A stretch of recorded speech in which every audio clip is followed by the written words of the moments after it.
hello to participants. Hi, everyone. And we are gathered together to talk about the very big problem after about the war-related trauma. And we will talking about the PTSD and war veterans in Ukraine, insights and initiatives. And we will have so many speakers for today's problem, and I will introduce everybody of them. And I hope that you will have a great time and you will have the answer of your question. And so also you can write your questions in the Q and answer point, and we will try to answer them after our speakers talk. And this GLOBSEC pinpoints as war-related trauma paramount challenge is post-war Ukraine. And this issue is very, very important for our country and for very many countries as well. And I want to introduce you the first speaker, Martin Poliačik, Deputy Director of GLOBSEC Kyiv office.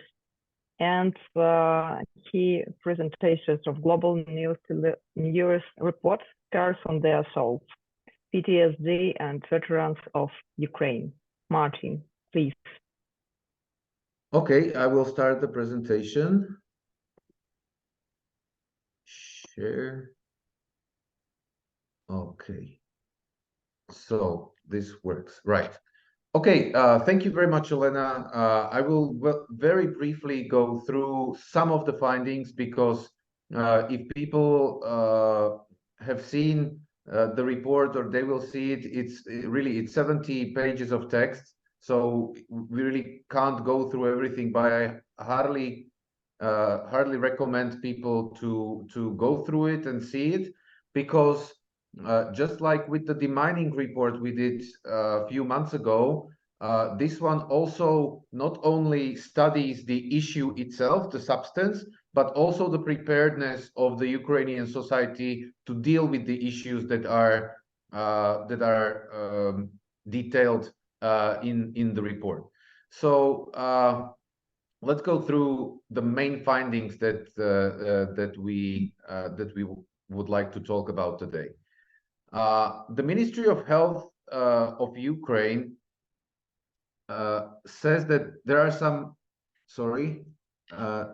some 15 million people who will require different kind of psychological support to balance their fragile emotional state. So we will break it down into specific target groups, but just this number is something that we need to start with, because it shows you the scale of the problem. Thanks to a very unique situation in which the war started almost 10 years ago in Ukraine, where most of the people who are fighting on the front line were not prepared to be soldiers, and their families were not prepared to have soldiers in their families, everything multiplies. So it's not like in countries like United States or United Kingdom or even Israel, where most of people in the army and people around them who are dealing with PTSD are well-trained members of the armed forces. Since 2014, the Ukrainian army has grown from around 8,000 people to around 160,000 people until 2022. Most of these people were not soldiers before, and since then, every new wave of mobilization was of people who were not soldiers before. So this is how we came up to this 15 million, that it's those people who are on the front line and people around them or somehow connected to them. Then about 3 to 4 million people will need to receive drugs to manage mental health problems resulting from the war. That's the estimation of the Ministry of Health of Ukraine, which again also poses economical and logistical problem, because once we have the diagnosis right, if we have it, then a lot of medicine will be needed in Ukraine to actually cover the needs that will be there after the war.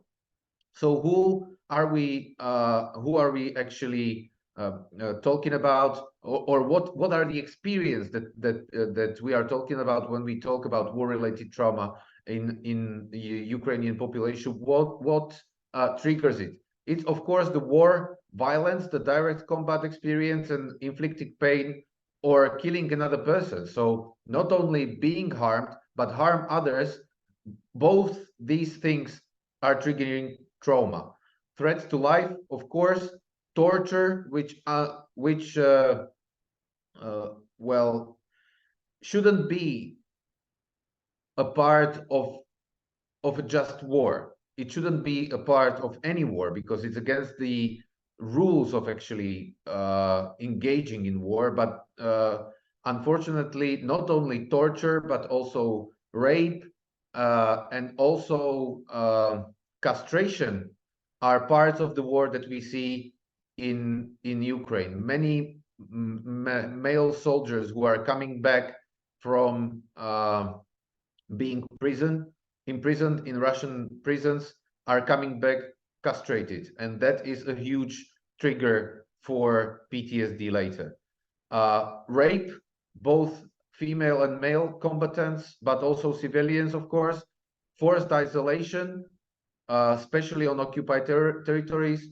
Forced migration when people had to flee their houses, but also witnessing of the war unfold when it's happening in front of your house, or seeing people wounded, mutilated, or killed. Or these things are triggers for later trauma after the war or during the war as well. And who are the groups at risk? Of course, demobilized combatants and veterans and their families, so people who are coming back from the front line. This doesn't say that actually people who are on the front line are not the risk, do not have the high risk of having PTSD. They can, of course, get it on the front line as well. But we are talking about, developing PTSD in an environment when you're not under supervision of people in the army, or when you are not in the hospital and stuff like that. So demobilized combatants, and it doesn't really matter if they are only demobilized for some time and they will be preparing to get back to the front line, or they are demobilized forever. Then refugees and internally displaced people, so people who had to leave their home, civilians who were captured, detained, and tortured under the occupation, adults, teenagers, children, so all the people who have been somehow getting into contact with the brutal power of the Russian army and the terrorist attacks against civilians. Then those civilians who were under general occupation, families with members lost in war, huge number of people, then prisoners of war captured and tortured by Russians, men and women. Again, I was talking already about castration. There's a huge amount of torturing, huge amount of rapes, both male and female. So this is a huge group at risk as well. But also emergency service employees who participated in exhumation of mass graves in liberated territories, and professional rescuers. So not only people who are actively in combat, but also who see the aftermath of the combat are at risk of PTSD, and also volunteers who worked on the occupied territories and helped in clearing territories after occupation, and other groups of population of Ukraine. That's basically anyone who wasn't named before. So, of course, as I said, we are not forgetting about people on the front line, and because they are the most challenging category. According to our numbers, if the war stops tomorrow, we will already have, if we start counting in 2014, 1.8 to 2 million veterans already, if the war stops tomorrow. So we can just see that the number will grow in future. There's a huge risk of developing complex PTSD, combined with multiple brain injuries from kinetic blasts that will make treatment even more difficult. Complex PTSD is something that our expert Mandy Botswig is talking a lot about, and that needs to be taken into an account, because we are not talking about a one traumatic event. We are talking about systematic re-traumatization of an individual that will stay in a traumatized state of mind, and the trauma is also deeply in his or her body. And this is a complex PTSD, which is different to just PTSD, which occurs as a result of one single event. Also, interaction with a psychologically fragile family member returning from the combat zone can trigger PTSD in family members and other relatives. There were already accounts of situations where a male combatant went from the front line directly home without decompression, without having some time to actually rest the body and mind, and with severe injuries on the brain without knowing where he is.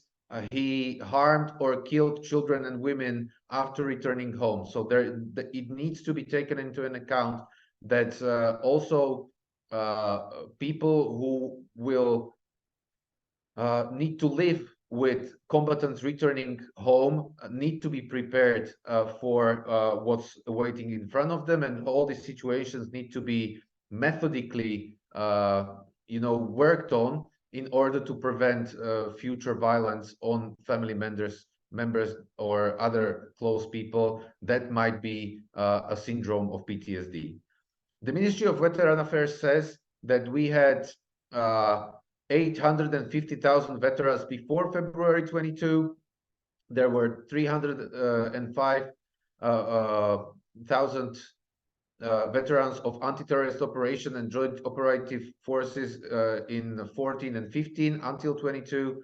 And I already told you the estimation, 1.8 to 2 million veterans we are awaiting after the war, if it stops tomorrow, and around 7,200,000 veterans and their families if we count everyone together. So that's half of the 15 million that I was talking about before. One problem that we are accounting more and more, and it's not only a matter of Ukraine, but it's also a matter of the expert community all around the world, and maybe Andrej will talk about it a little bit more later, is that there's a lack of international consensus regarding the trajectory of PTSD, and there are very diverse approaches in diagnosis and treatment, and a lot of inconsistencies in defining response to PTSD.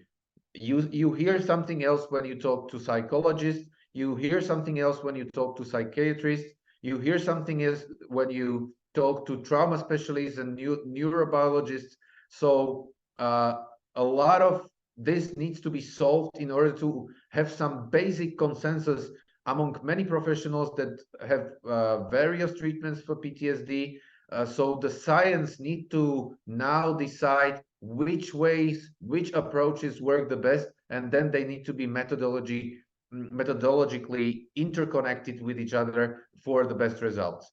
So what we are trying to do right now is to popularize an approach of looking at PTSD through the lens of neurobiology, because we think it's worth considering, but it needs to be a part of a wider program of connecting all these different things together. There's a big fashion to become a psychologist in war times, and it is quite widespread in Ukraine right now, which is a problem because you can't go and treat PTSD after 3 weeks or 6 weeks of a course. It's very dangerous and harmful, as this unprofessional service could only aggravate, these mental disorders in the patient and lead to re-traumatization. So we need to make sure that once somebody is working with these people with PTSD, they are qualified, highly trained, and following the latest, findings of science that is related to this. The Ukrainian authorities are already working on post-war complex reconstruction, We have a nationwide campaign under the patronage of First Lady Mrs. Zelenska that helps raise awareness to issues of war-related psychological traumas and mental health as such. But what we need is that all governmental policies, and not only governmental, but also non-governmental, on this issue are coordinated, and they are working under one comprehensive or a few comprehensive strategies that are taking the best of what we have and preparing the best of what we can have. I will skip refugees for now because we don't have that much time. So the solutions, I will just skip through these three pieces. We need to work on proper diagnosis, which is not only psychological, not only psychiatrical, it's also working with the maybe biomarkers or eye movement or anything that's related to PTSD and combine this for the best possible diagnosis.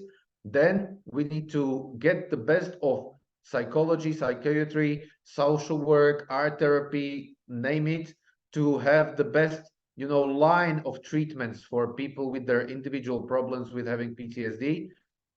We need rehabilitation of war-related psychological traumas and place for people to rehabilitate. And we will, of course, need more financial instruments of the EU, NATO, and the whole international sphere to actually help. As I said, if you are interested in more policy recommendations, if you are interested in more detail, please see the full version of our report. There's a executive summary in Ukrainian language on GLOBSEC site, and also the full text of the English report. So that's it from me, and thank you for listening.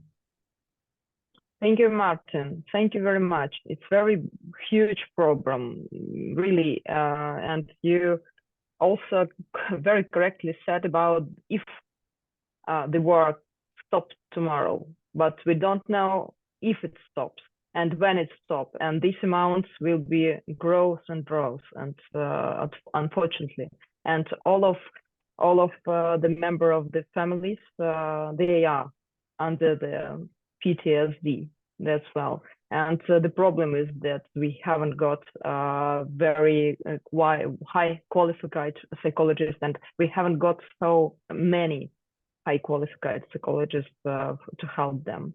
Thank you very much for your report, and we think that the UA and NATO will help to deal with this problem. And I want to introduce you the next speaker, and this is the Andrej Vršanský, head of the leader of Mental Health Slovakia. Andrew, please. Thank you very much. I'm the head of the League for Mental Health. This is an NGO and umbrella organization in Slovakia, and we have actually created a system for community-based services in Slovakia.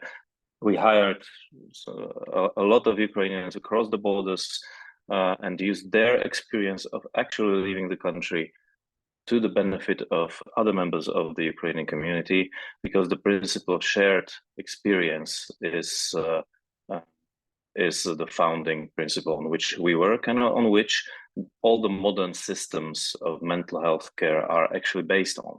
So I'd like to give after quite a depressing introduction of Martin, I'd like to give a little hope here. Because I want to make clear that not everybody who faces trauma has PTSD. Okay, there's a percentage, and it depends on a variety of factors, but not everyone has PTSD.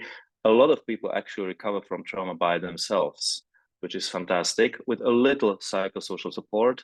And the better the support, the better the numbers, of course. But that's one piece of hope. Now, if we're talking about these numbers, 3 to 4 million people will need some support with medication. Well, if you look at non-emergency situations, 1 in 9 to 1 in 5 people are actually diagnosed with psychiatric diagnosis. In Slovakia, it's 1 in 9, and so considering the amount or the volume, the scale of trauma that people of Ukraine are experiencing, of course, the number will be higher. So it really is a huge problem. Another thing is just to react that there is not one single thing in psychiatry or the mental health where there is 100% consensus. Of course, that doesn't mean that there are not methodologies and approaches which are evidence-based and which actually work. Now, the challenge here is to choose those which are best for this specific situation that the Ukraine is in. And I think that this will require a real cooperation of the best experts in the world, actually, to find the solutions which are not just best, but which are also possible to implement within real time. Because what we're facing right now is the lack of professionals. And of course, people with PTSD, with those terrible or generally speaking, not just PTSD, but people who face this horrible traumatic events repeatedly, of course, their needs are special, right? Compared to those people who do not have these kinds of experiences, which means it's very simple. They need more specialized care. They need more psychiatrists. They need more clinical psychologists. They need more people who are trained in this specific area, which is a little different from dealing with depression or with just anxiety or other mental disorders. But of course, the trouble is that a lot of times these all come together, right? So I would like to say a bit about what is the modern approach in the world. And I would like to give the last piece of hope here that actually, Ukraine is doing a fantastic job. This is a worldwide acknowledged tribute to the people of Ukraine, because I don't know of any other nation who chose to support mental health to that extent as Ukraine actually does. The initiative of Madame Zelenska and the coordination structure of the UN agencies and the whole system and the approach that the Ukraine is actually starting to implement is just fantastic. So it is also an inspiration for a lot of other countries. Now, you may not see that in the field because strategy is one thing, and of course, real life is a little different. But I just want to say, and I have to say it, that Ukraine is absolutely on the right track, and it's unbelievable. So let's now talk about what does a modern mental health care mean in a real life. Now, since there is lack of professionals, or the mental health care is a pyramid, right? It is a pyramid where at the top of the pyramid there are the most specialized people. So this the psychiatrists who study for years and years, and psychotherapists who have all this know-how and a lot of experience, who should be targeting the most severe cases. Now, beneath that, there's specialized services. Now there's non-specialized services, which is general practitioners, social workers, etc., etc. Now there's community support and very basic considerations, including awareness and communities having tools to actually take care of themselves and to help each other. Now it is a pyramid because there's very few of these, and there need to be a lot of these. And when I'm talking that Ukraine is doing a great job, I mean that it is really strengthening the community services. So people with not that specialization actually do something about mental health. And there's a lot of methodologies how to do that in a safe way, so that do not harm principle are adhered to, because you can do a lot of damage, of course, if you don't know what you're talking about. So that's great. Now, the general idea of a modern healthcare system is based around people with lived experience who use their experience for helping others, because there's the scale. There is a lot of people who are able to help others around them.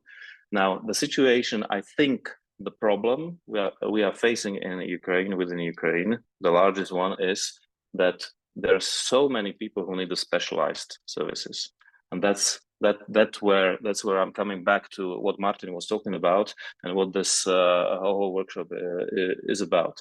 Now, this means that not only community services need to be strengthened, which is absolutely true, but also the specialized, the top of the triangle, has to be strengthened, because otherwise we will not be able to resolve the problem. And of course, that doesn't mean that the specialists, the psychiatrists will be able to solve all the problems. Not at all. But it needs to be a pyramid. So we need special services to educate the family members. How do they treat? How to perceive? How to behave? How to talk to people with such severe experiences? And there are ways to actually do that. But I think this is the largest challenge. And in order to approach this challenge correctly, I think that there's one crucial word there, which is integration of services. So, based on on a lot of discussions we have had in Kyiv talking about these matters, I think that, of course, since the general approach is let's support these community-based services, which is a great idea, of course, which is a modern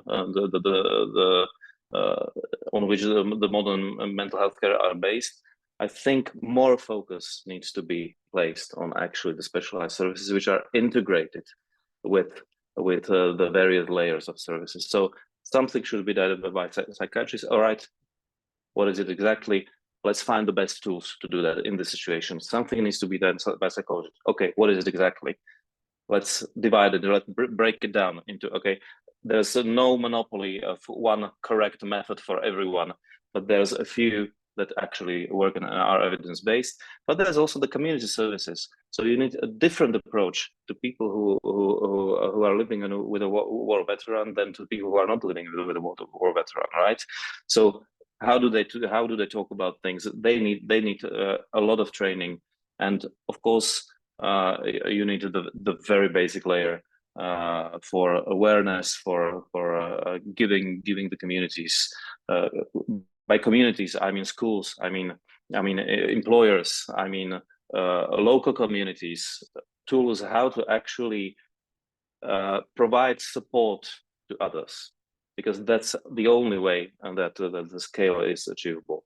That's basically what I wanted to say.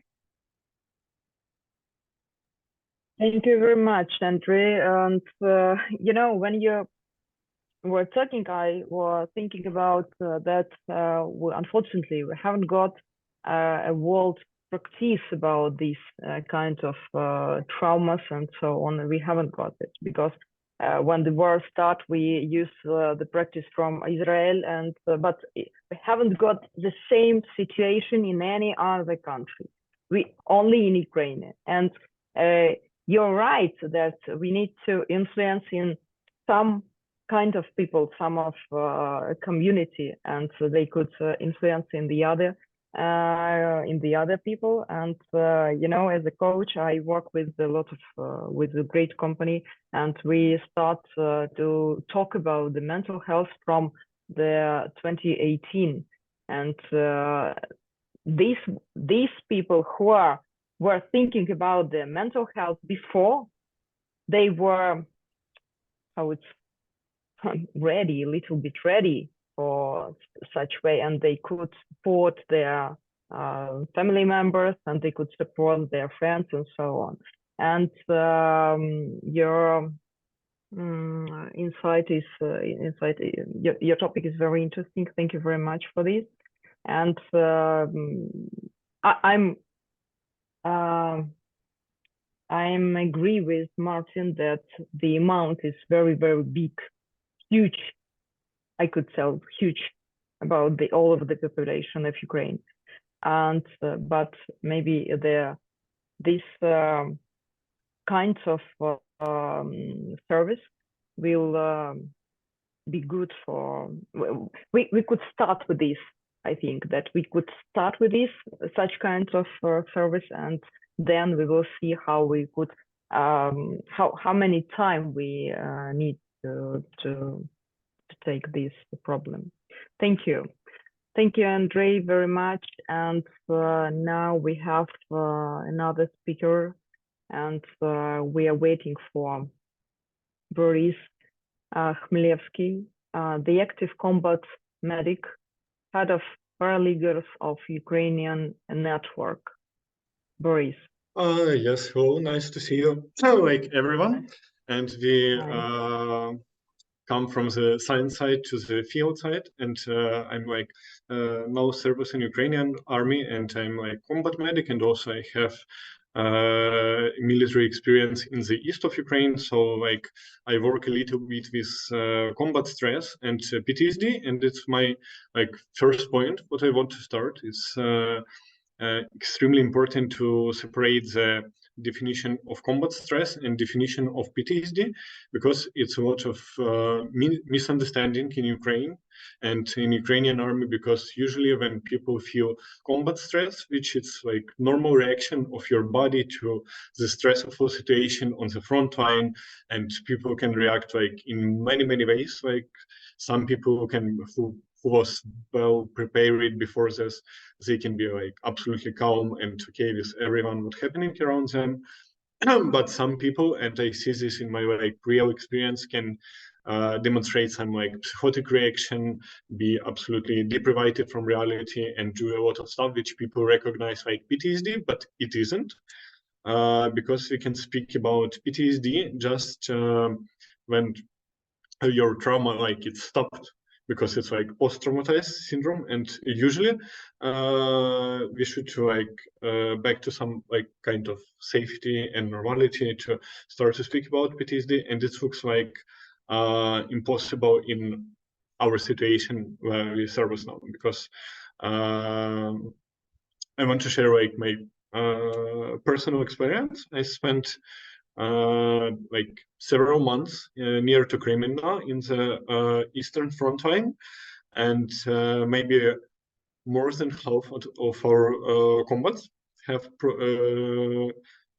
psychological problem during our rotation on the front line, and they have like a lot of reaction from the like normal stress up to deprivation of the like they can sleep, they can eat, they can do something in others, they can back to their position, and also we have a lot of people who feel something like paranoia or something like that on the field. And also I can speak about experience when we back, because now like for the half of year we stay in Kyiv, and I can like see how the people adopting to normal life and back to normal life. And from my experience, I see it's usually it's not connected how like hard was this trauma for you. It's more important your previous experience and how prepared you was, because like a lot of people in Ukraine who go to the east of Ukraine to the fighting, they absolutely doesn't understand what they will see when they come to frontline, because they're watching a lot of like movies, propaganda, literature, something like that, and they absolutely unprepared. And I totally sure these people is a like most higher group risk, because people like they have really like big distance with explanation and this reality on frontline. And from the opposite side, people who was prepared, and maybe they haven't like military experience, but they was good prepared and have like right explanation about frontline, they usually haven't any problem with PTSD when they back to like normal life. Yeah, and another one problem what I see, it's we do a lot. We spend a lot of time in army for preparing our people for like some for teach them like some tactical medicine, engineering, how to shoot and how to do everything. But we don't have a lot of program for preparing them in like psychological way, and they haven't any ready coping mechanism for like stay mental healthy in the frontline area, because like no one speak about this with them, and I think it's like really big problem, because we should to provide some training program and including this to like new people who mobilize to army now. Before they go to frontline, they should understand what they will feel and what they can do with their like delinquents of frontline. And in conclusion, I would like to empathize the importance of this discussion right now today. And thank you for everyone. If you have any question, you can ask me. So Boris, thank you very much. Thank you for your experience, and maybe colleagues, maybe you want to ask something to Boris. Maybe not a question, but something that we've learned from the Israeli colleagues in our expert group, which totally is in line with what Boris was saying, that they were able, by preparation before the front line, by having a very good guidelines on the front line, and then the decompression after the front line, to push down the numbers of PTSD appearance in soldiers from 20% to 2%. So obviously there are ways to lower the numbers down. It just needs to start with prevention. Then you need to have a very good guidelines on the front line once the people are there, and then you need to have a solid rehabilitation and decompression and care in order not to for the PTSD not to occur. Thank you, Martin. And as Andrej said about the service from the school, from the university, and all over the people were, and the same approach, I think, will be best for us, for our soldiers, and the front line, and for their families. And Boris, if you have such experience, how to help people when they came back from members, from work, from their employees, and so on.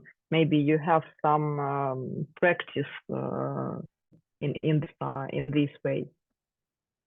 I think the most common problem right now is that people doesn't back, because we haven't demobilization, and that people who have PTSD, they not back their normal life. They can rest for some couple of weeks or something like that, which absolutely not enough to recovery or for decompression or something like that, and they back to front line, and it's happening all the year and a half, and people really we haven't any options to help for them, because if they have PTSD, they need to stop this traumatized factors. They need to recover, to rest, to do a lot of work with psychologists, to make some treatment, but they can't because they haven't any time, and they back and back. And for my opinion, and my I deeply think we should to concentrate to preparing new people who will go to the frontline area, because it's what we really can do before that people will be traumatized. But about back these people to normal life, now it's not most common question, because just people who was seriously injured came back from the army and so on, and all another still in army. Maybe you have or your colleagues, you have the experience. How long does it take to return people from the PTSD?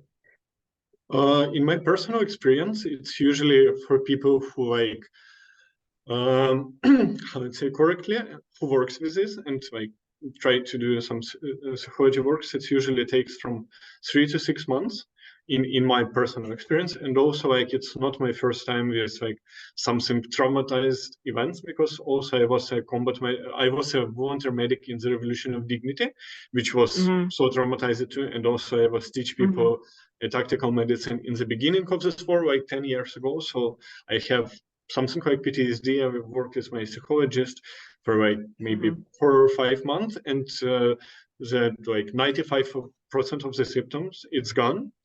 And what I see now for people who it's really depend which life you have before this traumatized events, because if you have a lot of hobbies, good works, good family, and everything like this, when you're back to your normal life, it's couple of months and you're back to reality. But if you was like, I don't know, you haven't any hobbies or you haven't family or something like that, you already like have some problem before PTSD, when these people back, it's really extremely hard to take them to normal life again, because they saw, because this traumatized event, it was the most like affected event in their life.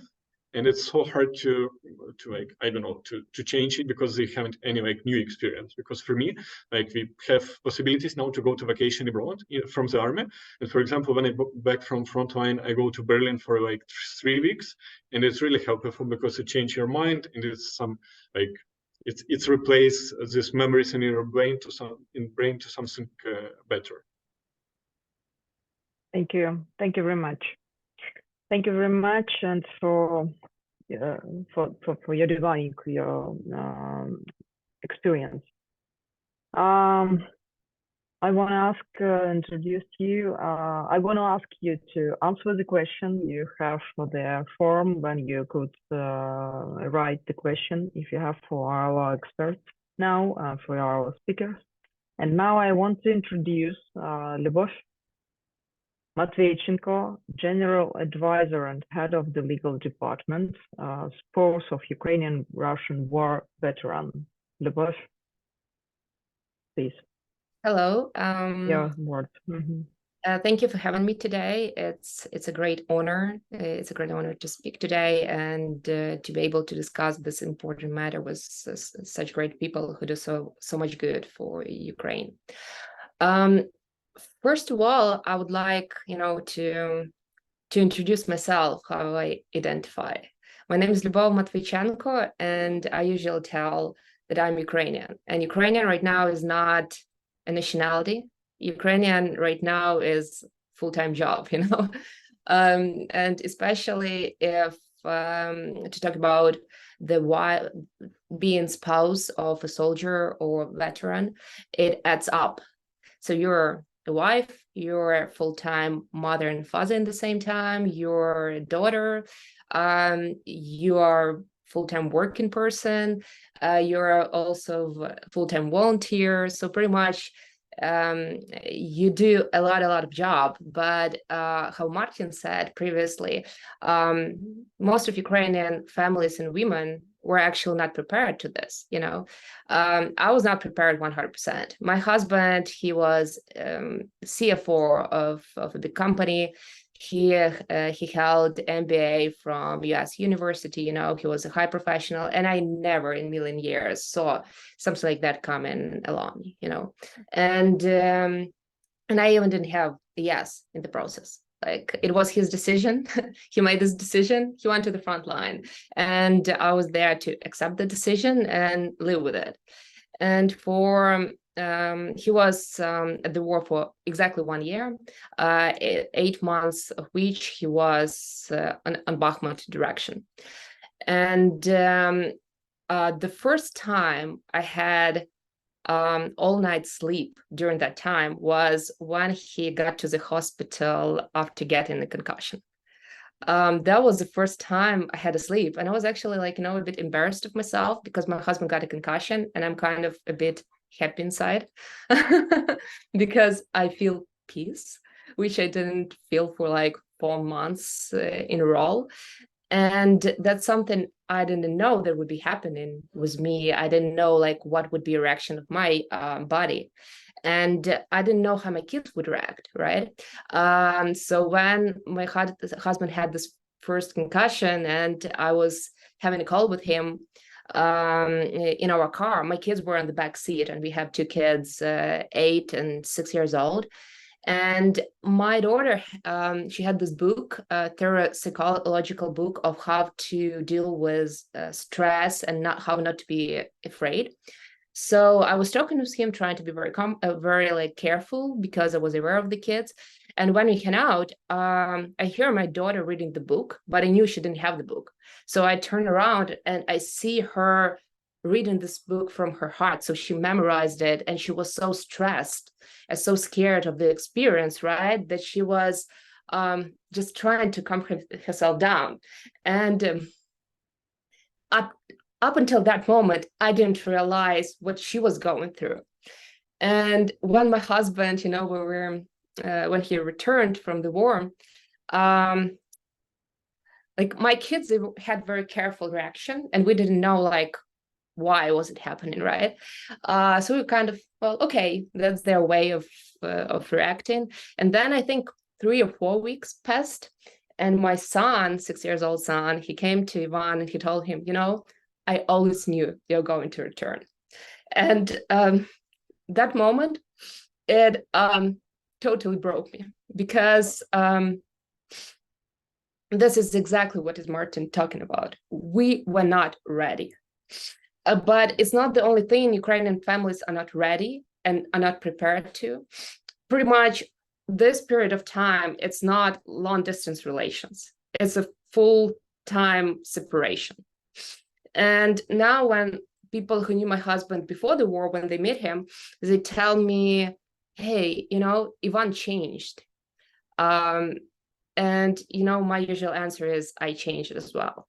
So pretty much a man comes back changed to a family which has changed as well. And if that man, for example, has as well PTSD or any other condition, it is not just a separate condition, it's also a life. That person has to adjust to new life, and the family has to adjust to new life. And that's actually a new family.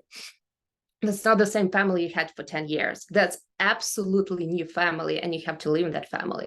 And, you know, I consider us to be lucky because, you know, my husband, he has job opportunities. He has a lot of hobbies, just as you guys were telling about.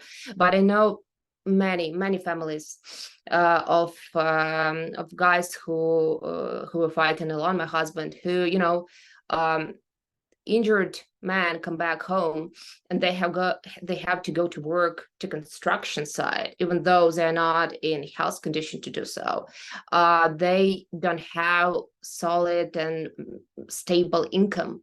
And when you don't have how to feed your kids, it's not, you know, you don't have really time for treating PTSD, because it's not your like the most important issue to deal with. Your important issue is to deal with your kids. And unfortunately, a lot of men who are on the front lines are those men who are usually not with MBA degree, you know, who are not having a lot of job opportunities and offers when they got back. And that's something what is our responsibility as of society. I happen to work in the NGO, which works with orphans, children deprived of parental care, children in the families with difficult life conditions, and children who pretty much suffered from the war. And to be honest, all children nowadays suffered from the war.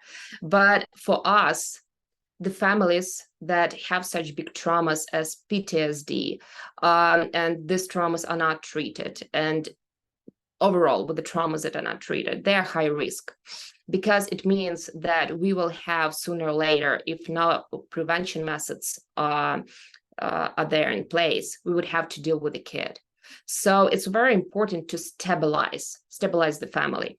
And here I'm very appreciative of doing this research work, right?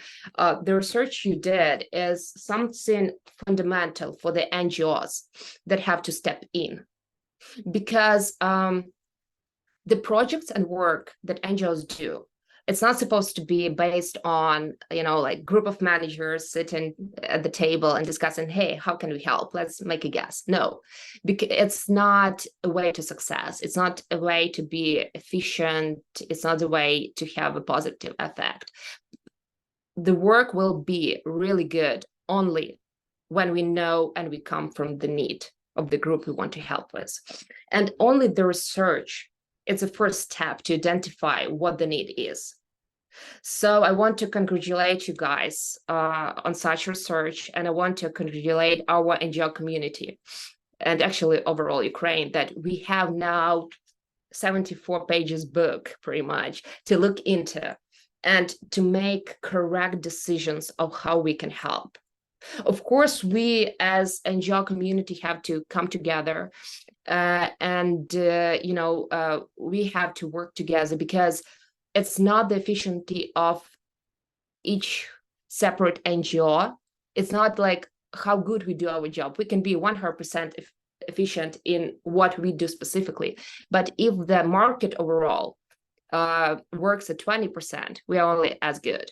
So it's our job to get together and pretty much read, see, and start working in getting Ukraine better and getting Ukrainian soldiers better, getting Ukrainian veterans better. I do agree about the big work we need to do with the quality of work, with the quality of psychologists, and with the projects which are funded specifically by international organizations, because very often it's about the number of people, of beneficiaries, and very rarely it's about the quality. And it's also our work to, to put the quality above the quantity. So thank you very much again for having me here. Thank you for doing the job you do. It's a great honor. Thank you.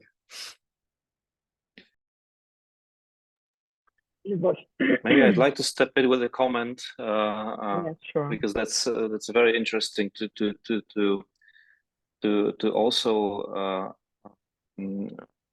also stress out the importance of how we think about this whole complex problem, because everybody knows it's a complex problem. But you specifically mentioned one idea that everything changed and you have to live with it. And basically, this is called the recovery approach to mental health, because the very traditional view is there's the biomedical approach, which says that perceives mental illness as something bad that needs to be get rid of, right? And we have all these medications and all these specialists who need to do a lot of very qualified things to get rid of that thing we don't want in our lives. Whereas the recovery approach is based on a completely different approach. It's based on the approach that let's get the support we need to live with what we have. That's a completely different approach. Now, in order to pursue this approach, you need to focus on different things than in the first approach. And this is the modern approach. So if you read any WHO manual, guideline, anything, that's where we should go, the psychosocial model. So yes, and of course there are challenges with quality, of course, right? So there's a lot of people who love this whole world of mental health, and they discovered it, and they sincerely want to help, but they overstep their roles and their qualifications. But so the what should be done is to make sure that they know exactly what principles should they stick to. And it's very simple, in fact. The very simple principle we are using in Slovakia as well is if you don't have the qualification to provide advice, there's a lot you can do. You can listen, you can support, you can create safe environment, and that's very, very important if you want to build services on scale. But if you don't have the education to advise, do not advise, because otherwise you will not be able to adhere to the other principle, which is do not harm. And that's what nobody who is in this business wants to do. So, but I'd like to really appreciate what you said, because that's exactly, I think, where the direction should go to. I'd like to add, yeah, Martin. Liubov, yes, thank you very much for everything. I mean, I've been listening to these type of stories since January when I came to Kyiv.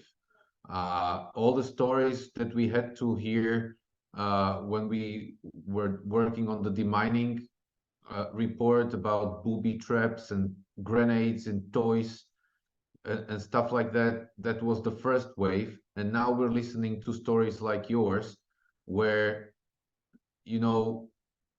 people need to deal with stuff that shouldn't be part of 21st century. and we are counting in thousands, 10,000s, maybe, you know, 100,000 people who will need to deal with this. And still every single story of every single person is touching, because it's different, because it's on the personal level, because it's happening right in the family. And just to let you know, we've already learned a lot since we've published this report, because thanks to the feedback we are getting, thanks to new people who are reacting to the facts that are there, thanks to the fact that we were able to bring Mandy Bostwick to Kyiv this week, and she was there for a week and spoke to different people in different institutions about what they do, how they do it, you know, how they might cooperate in future. We are already moving forward. So we are now in the phase that the first report was there and is there to gain attention, to gain traction for further research and new reports to come. So my job right now is to fundraise the money to actually, you know, keep us working, because we would like to cooperate with many of these organizations that we already speak with. And GLOBSEC likes to say that we are not a think tank, we are an action tank. So every time we come up with a report on research or a paper, we would like to follow in actually policy setting and you know, policy recommendation, how to do stuff. So it's not only about reporting and writing, it's also about helping to solve the issue.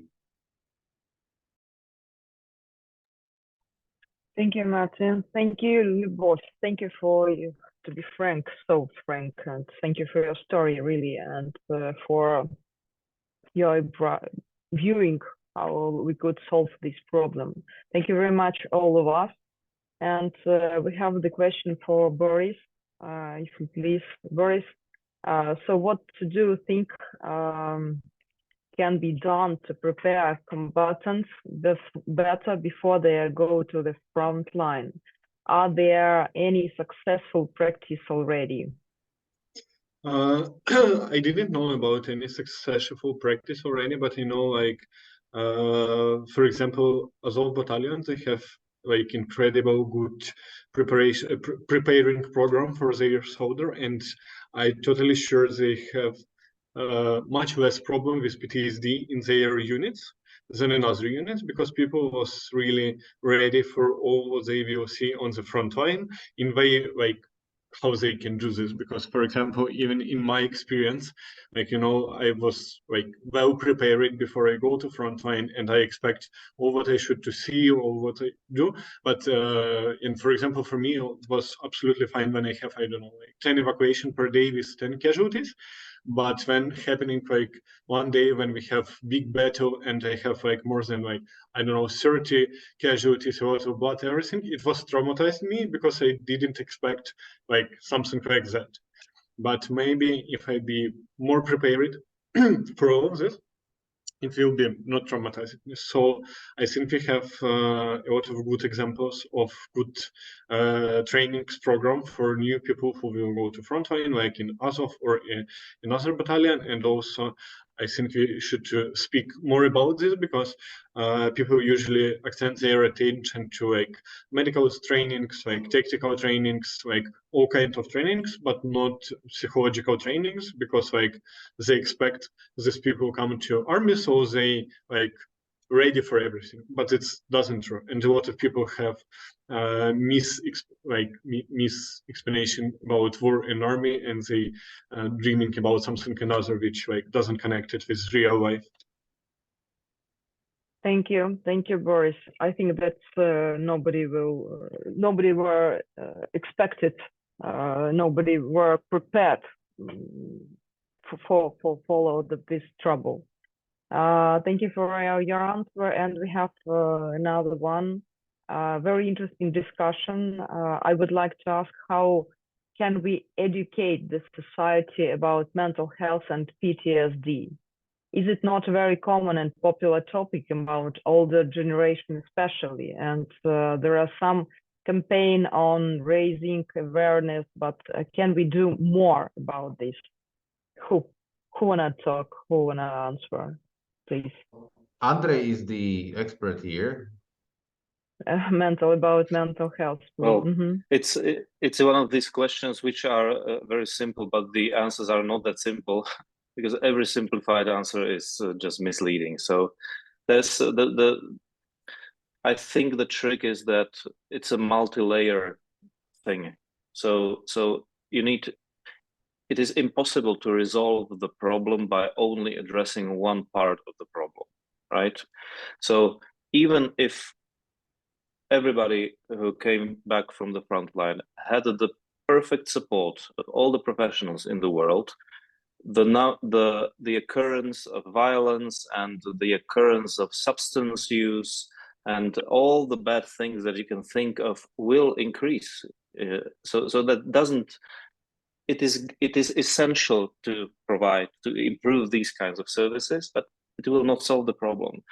Now, if people go to general practitioners and the primary healthcare, they need to know a lot about mental health, right? Because it's not just the thing that one day you wake up and okay, I have a problem, right? It doesn't work that way in mental health. So a lot of times you don't know you have a problem, and you need some kind of support. You need somebody who you trust to help you get the support. Even though there's many times that the support actually is available. It's not true that it's completely unavailable all the time, but you don't know what do you need. That's the trick in mental health.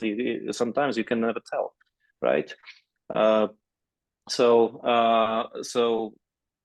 raising awareness is one of the basic things. So you see the campaign, How Are You? We had the same campaign called How Are You in Slovakia. In Ireland, they had the campaign How Are You? Because it's a very simple idea. And I think it promotes the very, very, very basic thing that a lot of what anyone can do anyone without any education in mental health is actually listen.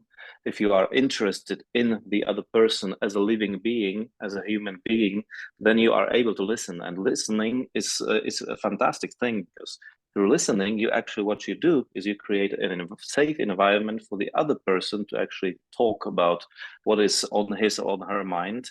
And that's basically what is the curing thing. So, and each one of us can do that. And that's why awareness raising is so important. But is it enough? Well, of course not, because that's part of our problem in Slovakia. Okay, we have this mental health helpline for the Ukrainian community and for Slovak community as well. And we made a lot of promotion. Now, okay, so people started calling, but we don't have the capacity for the calls. So the people, the advisors actually cannot pick up the phones because there's too many. So it is impossible to solve it by one thing, but it's a complex thing. And I would like to, again, appreciate Ukrainian people and the organizations from the top to the bottom, that they are doing a lot. In fact, although it may seem it's not ideal, but they are doing a lot based on the best practices from around the globe. So, yeah. When I talk to other organizations from across the world, there is just one thing I would like you to the last thing I'd like to address, because this work on mental health has a starting point, but it will never end. It will never be finished. There will not be any moment in the future when anybody can say, okay, done, this is it. There will always need to be improved. So it is also important to keep that in mind, I think.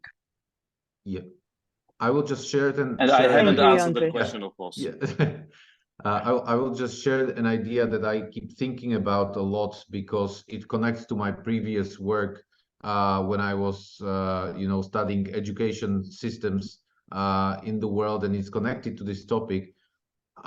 Just like in education, we need to switch from thinking about children with special needs that need to be integrated into normal world, I think this is exactly what needs to happen on the level of people with PTSD and other trauma. We should switch thinking in Ukraine from integration of people with a problem into creating an, inviting environment for anyone who has any type of problem. So you need to replace basically integration with how it's called. Now I forgot the word. Okay, I'll come to it. You need to create an environment where you're not inclusion is the word, Martin. Inclusion, yes. You need inclusive environment in which anyone can feel safe, anyone can be perceived as an individual with a potential problem. And if we do this at schools, if we do this in communities, if we do this in culture, if we see it in movies, in TV series, if we see it in campaigns, then the society is much better prepared to absorb the problem than if we are looking at these people with a problem that we need to integrate. Multi-level approaching like this from all of the space of our life. Thank you very much. And I wanted also to add, Andrei, you always mention how big of a job we Ukrainians do, but it's a part of helping yourself. So pretty much you heal yourself by helping others. There is this approach about how to help, for example, teenagers, right, who are the least open group to get any like psychological help and things like that. You can help them by involving them, for example, in games where they help younger kids, right? And then they unknowingly help themselves. And I think that's something we as a whole, as a nation, we Ukrainians understand that we need this help system and this big NGO work we do just like to help ourselves, but also this is a way for us to build a system where we can get those who need help but don't really want to acknowledge it. That's because there's going to be a big group of people.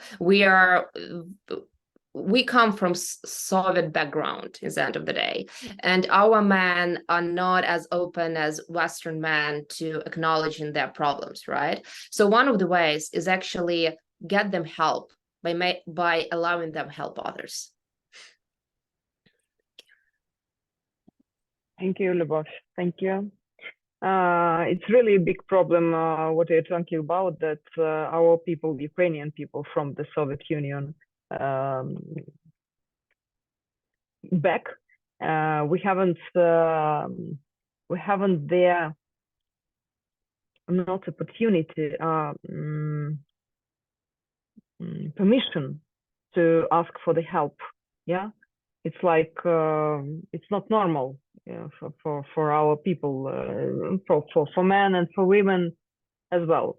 And now for connecting with Andrei talking, we could start to be the impact people and to tell to each other how do you feel yourself, and to start to understand how I feel myself, not common okay, yeah. And when we could hear myself deeper, I could feel myself, I could help myself, and I could help other people. Thank you for your time. Thank you for your work. Thank you all for your doing. You're doing a big, huge deal. And I think that all of us could help Ukrainian more and more. And then we could grow a new generation with mental health, new generation without PTSD, traumas, and so on. And new way to live with it. Thank you all. Thank you from all our Ukrainian hearts. Thanks. Have a nice day. Bye.